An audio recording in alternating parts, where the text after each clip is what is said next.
जैसा कहेंगे वैसा चलना चाहिए, हम चलाएं जैसा वैसा नहीं होगा। तो अपन को यहाँ तक कि वो घर बनवा लेते हैं ना, उसके बाद यदि एक फ्लावर पार्ट भी है और यदि यहाँ रखा और यहाँ से कोई यहाँ खसका दे तो ही चिंता हो जाती कि यहाँ क्यों खसका है, हमने यहाँ रखे ना, यहीं रखा रहना चाहिए। यदि एक कुछ भी आपकी ड्राइंग रूम में कोई अच्छा बढ़िया सा कुछ 100 पीस चीज़ रखी है, आपने कहीं रख दी हो, तो वही देखकर भी कोई यदि कह दे कि ये अच्छी नहीं लग रही, यहाँ नहीं, यहाँ रख दें, तो ही उसमें लग जाएगा कि जब हम कह रहे हैं यहीं अच्छी लग रही तो यहीं अच्छी लग रही। ऐसे ही रखना है तो ऐसे ही रखना है। ये तो छोड़ो, सब्जी आज यही बननी है तो यही बनेगी, इसके अलावा दूसरी सब्जी बनना नहीं है। ये अपने अनुसार परिणमाने के मिथ्यात्व के दुख हैं। किसके दुख हैं ये? मिथ्यात्व के दुख हैं। तो अब बताओ, वो ही राग द्वेष का कारण बन जाता कि नहीं बन जाता?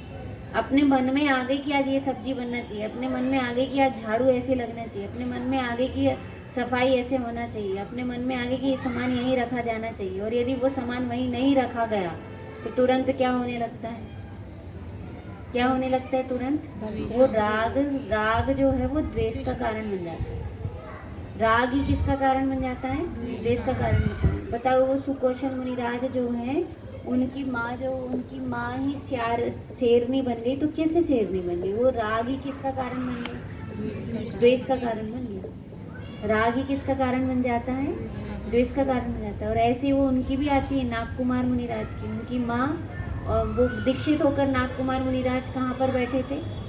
जंगल में वो तपस्या कर रहे थे, डाकू उनको पकड़ के ले गए, और फिर डाकू ने, सरदार ने कहा ये तो किसी को कुछ बताने वाले नहीं हैं, इनको वापस वहीं छोड़। उन्होंने सोचा कि ये क्या करेंगे कि हमारे गिरोह का सारा जितना भी जो ढका हुआ है उसको उजागर कर देंगे। तो ऐसे सोच के इनने हमारे क्या देख लिया, हमारा अड्डा देख लिया। अड्डा होता है ना डाकुओं का, दीपाली सुन रही हो? अड्डा होता है, अड्डा ठिकाना, छुपने की इतना अड्डा बन जाता है, तो होता है डाकुओं का होता है।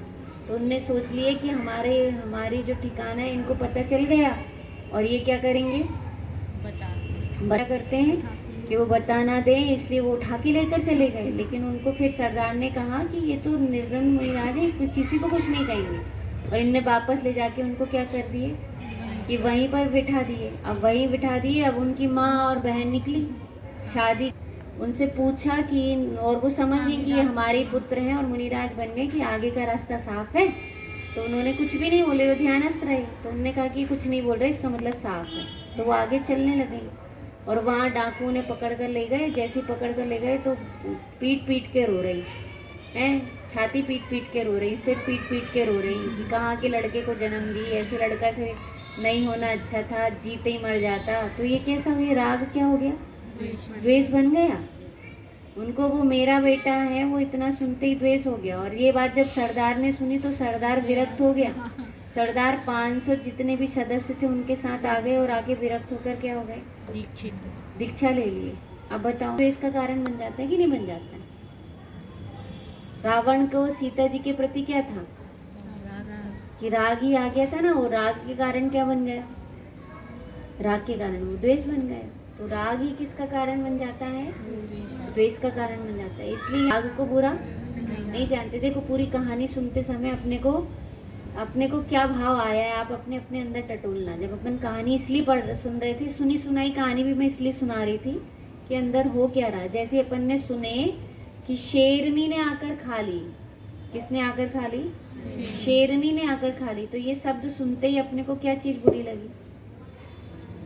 वो शेरनी को नहीं करना चाहिए था, ऐसा लगा। पर ये नहीं लगा कि उनको नहीं रोकना चाहिए था, राग भी नहीं करना चाहिए था। ये कहाँ लगा? ऐसा द्वेष कि उनने क्या कर ली, माँ ने ही बेटे को खा ली कि मेरी बात क्यों नहीं माना, मेरी बात को क्यों। ऐसे ही दान के प्रकरण में आता है, एक जो वो थे ना, जिनके वो सत्य घोष ने जिनके वो ले लिए थे रत्न, उनका नाम याद नहीं आ रहा, क्या नाम है उनका? तो सत्य घोष मुनिराज जो रहते हैं उनके, नहीं सत्य घोष मुनिराज नहीं, सत्य घोष ही नाम रहता है उनका। और वो उनके रत्न चुरा लेते हैं, और वो रत्न जो वापस फिर रानी से मिल जाते हैं। रानी युक्ति पूर्वक, रेवती रानी को जाता गिरवी, हाँ, रेवती नहीं था उनका नाम, और कुछ था, बस घर पहुंचते हैं, फिर जब भी वो जो उनका हो सत्यघोष से वापस लेकर पहुंचते हैं तो उनकी माँ उनको दान देने के लिए मना करती है। उनकी बात बता रही हूँ आगे, उनको दान देने के लिए मना करती है और वो कहते हैं कि दान देने में ही भला है। वो कहती थी कि आड़े बखत पर काम पड़ते हैं इसलिए दान नहीं दो, और वो ये बात मानी नहीं, और वो बात माने नहीं इस बात को, कहने लगे कि नहीं मैं तो दान दूंगा। तो उनने दान दे दिए माँ के खिलाफ। तो वो उसको इतना बुरा लगा माँ को कि वो फिर दीक्षित हो गए। दीक्षित होकर वो फिर जब जंगल में तपस्या कर रहे थे तो उनकी माँ ही मर के शेरनी बनी और उनने भी उनको खाया। तो वो राग जो होता है वो द्वेष का कारण बनता है। इसलिए अपने को जो भी लग रहा है ना, जिसके भी प्रति जो राग है, तो वो राग ही, वो उनको क्या लग रहा था, उनको धन के प्रति राग हो गया कि धन तुम इतने मेहनत से कमा के लेकर आए हो और इसको तुम यदि ऐसे सबको बांट दोगे, ऐसे सबको दान देते जाओगे तो तुम्हारे पास क्या बचेगा, आड़े वक्त पर तुम्हारे लिए भी तो काम में आएगा, इसलिए रख लो। तो वो राग किसका कारण बन गया, द्वेष का कारण बन गया। तो इसलिए यहाँ पर कहा, कितनी बात कही, 3 बात। कौन कौन सी कही? सबसे पहला तो क्या कहा, सबसे पहला बिंदु क्या था, राग। पहला बिंदु क्या था, और द्वेष कैसा है, स्थूल होता है। द्वेष तो पकड़ में आ जाता है, राग पकड़ में नहीं आता। फिर दूसरी बात क्या थी कि द्वेष को तो बुरा जानते हैं पर राग को बुरा नहीं जानते। और तीसरा बिंदु क्या था, राग ही द्वेष का कारण बनता है। राग के कारण ही कौन क्या होता है, द्वेष होता है। और इसमें सबसे मुख्य चीज यदि कोई है तो वो कौन है, मिथ्यात्व। कौन है, मिथ्यात्व रूप अनंतानुबंधी। हाँ, ये मिथ्यात्व के कारण ही जीव, मिथ्यात्व के कारण ही कैसे होता है कि शरीर को ही तो अपना माना। किसको अपना माना, शरीर को अपना माना, भाषा वरुणा को अपना माना, अपनी मनोवरुणा को अपना माना। हमारा विचार, हमारा अनुभव, हमारे अनुभव से हम कह रहे दान मत दो, और तुमने दान क्यों दे दिए, जब हमारे अनुभव से हम कह रहे। तो ये क्या हुआ कि वो मनोवरुणा को अपना मान लिया। मनोवरुणा तो किसकी थी, वो तो पुद्गल की संरचना थी, और पुद्गल की संरचना में जो भी अनुभव में आ रहा है, ज्ञान में आ रहा है, छह उपसम में भी आ रहा है, तो वो ज्ञानावरण का छह उपसम था, है ना। उसमें जो बात लग रही है अपने को सही है, वही बात कैसी हो सकती है, गलत भी हो सकता है ना। वही संपत्ति के कारण उनने कितने परिचय और कितने उपसर्ग झेल लिए, कितनी विपदाएं थी। संपदा ही विपदा का कारण बनता है। वो 5 रत्न के पीछे उनको पता है कि कितना सत्यघोष के सामने और सब राजा के सामने पागल जैसे हो गए थे। तो वो विरक्त हो गए उन रत्नों से, और विरक्त होकर वो उसका दान दे रहे थे, पर उनकी माँ उनको दान नहीं देने दे रही थी। तो वो मिथ्यात्व के कारण, किसके कारण, मिथ्यात्व के कारण। मिथ्यात्व के कारण लग रहा था कि ये मेरा बेटा है और ये शरीर में हूँ, और मेरी जो जुबान से निकल गया वो काम होना ही होना चाहिए।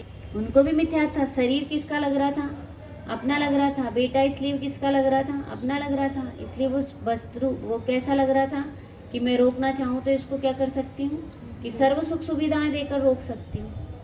तो वो उसको इतने सुख सुविधाएं दे रही थी। तो उनका भी क्या था कि उनको विषयों में सुख बुद्धि रूप मिथ्यात्व था। कैसा मिथ्यात्व था, विषयों में सुख बुद्धि, कि विषयों के सुख भोगेगा। किसको भोगे, मेरा बेटा विषयों के सुख भोगे। तो वो विषयों के सुख भोगने रूप राग अपने साथ भी होते ना। अपनी बेटी से अपन कितने काम करवा लेते घर में, पर चाची के घर जाए तो आंख दिखा देते, ज्यादा काम मत कर, बैठ जा, थक जाएगी अब भी, है ना। अपनी बेटी खुद घर पर जितना चाहे उतना काम कर ले, और अपन बल्कि बैठ के और यही कहीं कछु नहीं करे, बस बैठी रहे।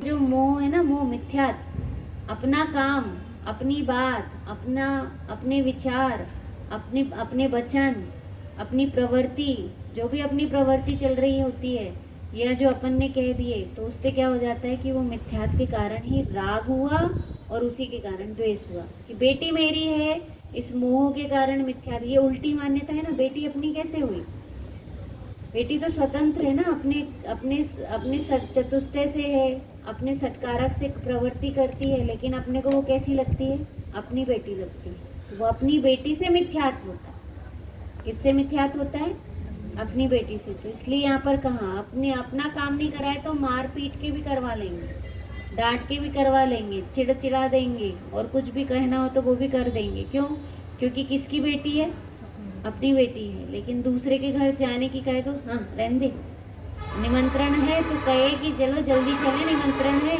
थोड़ी सी हेल्प करा देंगे, तो कहेंगे नहीं अपन 10 बजे चलेंगे जब भोजन बन जाएगा। कब कितने बजे जाएंगे अपन? 10 बजे, जब तक आधा भोजन, और फिर जाके अरे हम लेट हो गए, क्या करें, वो कपड़ा पड़े थे, पानी आ गया, फिर हम वही में उलझ गए, फिर वे बैठन वाले आ गए तो हम काय में चले गए। अब ये मिथ्यात्व नहीं है, ये पूरे मायाचारी बचने का पूरा परिणाम होना लगता है। तो वो बचने का परिणाम होने के पीछे कारण कौन है? मिथ्यात्व। ये राग और द्वेष, माया कहाँ से आई? माया राग कषाय है, आया ना इसमें। मायाचारी कैसी है? राग कषाय, अपने शरीर से